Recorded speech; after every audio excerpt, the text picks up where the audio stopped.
दोस्तों जैसे कि अब जो रियलिटी शो है ना, रियलिटी में रियल चीज़ ही नहीं रही है।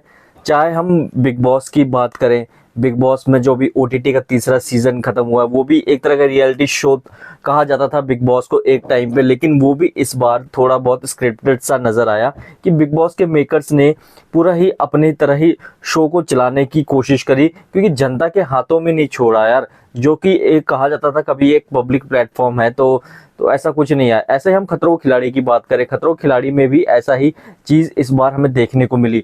इस बार खतरों के खिलाड़ियों में मतलब उसमें आसिम रियाज आए थे, एक तरह कह सकते हैं उनका कमबैक था इस इंडस्ट्री में दोबारा, क्योंकि काफी टाइम बाद बिग बॉस 13 के बाद ना आसिम रियाज को हमने बहुत टाइम बाद टीवी पे इसमें देखा है। हाँ, उनकी म्यूजिक वीडियोस या फिर कुछ और आता रहता था, वो तो अलग बात है, लेकिन कभी ऐसे टीवी पे किसी रियलिटी शो में दोबारा से आसिम रियाज का ये एक कमबैक कह सकते हैं। लेकिन आसिम रियाज का थोड़ा बहुत एरोगेंट कह ले या फिर उसे ना मजाक सहने की उसमें क्षमता ना वो बिग बॉस 13 में थी ना इसमें दिखी, वो भी कह सकते हैं।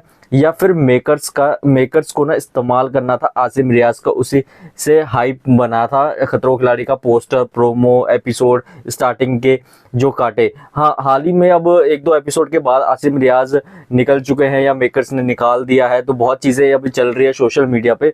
लेकिन जो उनके स्टार्टिंग में प्रोमो काटे गए थे, जो वो सब कुछ हुआ था, तो बहुत तगड़ी हाइप मिली थी खतरों खिलाड़ी में।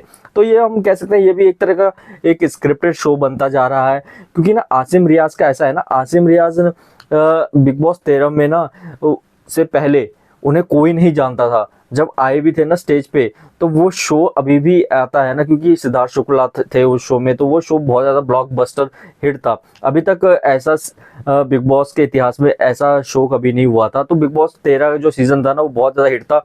सिद्धार्थ शुक्ला और आसिम रियाज की जो पहले फ्रेंडशिप थी, फ्रेंडशिप के बाद जो दुश्मनी हुई, और दुश्मनी जो बहुत हाई लेवल पे चली गई इन दोनों की टक्कर वाली, तो वो चीज़ें हमें बिग बॉस 13 को देखने को मिली। और उसने ही बिग बॉस 13 को इतना ज़्यादा, उसकी टीआरपी इतनी हाई कर दी थी ना, और इतनी बुलंदियों पे पहुंचा दिया था, रियलिटी शो में नाम हो गया था बिग बॉस का। और उसके बाद आज तक कोई ऐसा सीजन नहीं हुआ जो उसके आसपास भी पहुंच सके।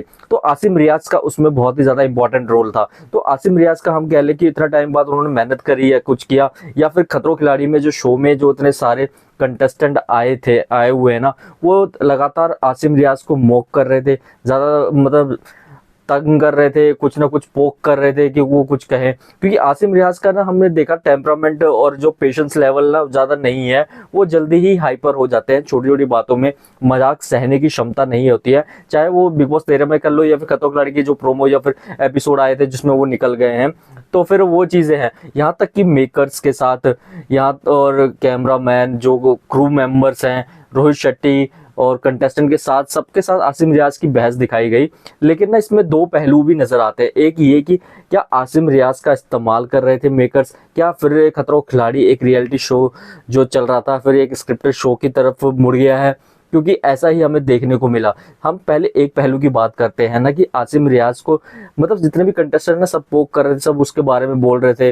फिर उसके बाद जो उसने टास्क में उसको दिया गया ना, वो टास्क, पहला टास्क भी थोड़ा टफ था, दूसरा भी टफ था, जिसमें आसिम रियाज नहीं कर पाया। तब भी उसमें जो उसके कंटेस्टेंट थे मजाक बना रहे थे, तो बहुत चीज़ें हुई। दूसरा पहलू ये भी हम बता सकते हैं कि जो रोहित शेट्टी है ना, रोहित शेट्टी भी थोड़ा बहुत ऐसा कर देते हैं ना, एरोगेंट हो जाते हैं रोहित शेट्टी। जब मेरा तो हमेशा ये मानना है, जब भी रोहित शेट्टी ना खतरों के खिलाड़ी का होस्ट करते हैं ना, थोड़ा वो बहुत वो एरोगेंट हो जाते हैं, जिससे कि उनसे बड़ा कोई स्टंट मैन ही नहीं है।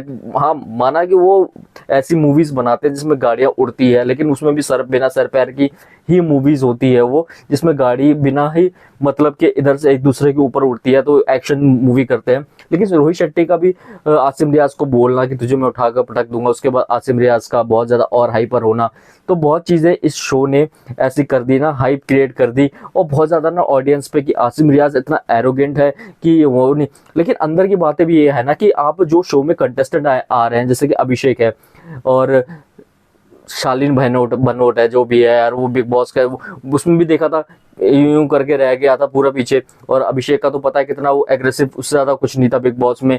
फिर उसके बाद उसने ये भी कहा था कि मैं आसिम की तरह, आसिम का गेम देखा है, आसिम की तरह ये वो, तो बहुत चीजें है ना। तो उसके बहुत टाइम मिल गया उसको, छोटी बातों में वो भी एरोगेंट हो जाता है, तो फिर लड़ाई झगड़ा कंटेस्टेंट में इतना हाइप क्रिएट कर दिया था ना। और हासिम रियाज का नाम जो कमबैक था इतना इस्तेमाल किया खतरों के खिलाड़ी ने कि वो टीआरपी स्टार्टिंग में हाई होगी, क्योंकि वहां पे यार आप देखो ना कंटेस्टेंट ना सब ना पीछे पड़े रहते हैं रोहित शेट्टी के, जैसे चमचागिरी नहीं करते वैसे ही करते रहते हैं कि हाँ कि रोहित शेट्टी अब अगली मूवी में कुछ ना कुछ दे देंगे रोल। तो हमेशा ऐसा होता है और रोहित शेट्टी के ऐसा होता है, तो रोहित शेट्टी प्रिटेंड भी ऐसा करते हैं कि उनसे बड़ा स्टंटमैन इस पूरी दुनिया में कोई नहीं है।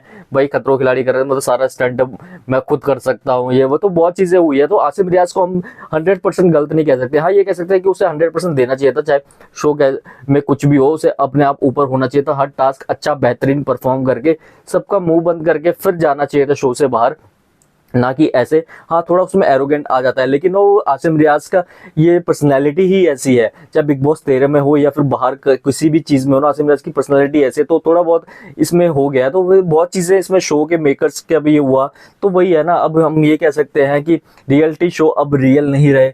यही चीजें अब आगे निकल के सामने आएगी कि जितने भी अब शो आएंगे रियलिटी शो, सब में थोड़ा बहुत अब स्क्रिप्टेड और मसाला लगाया के आप सबके सामने परोसा जाएगा।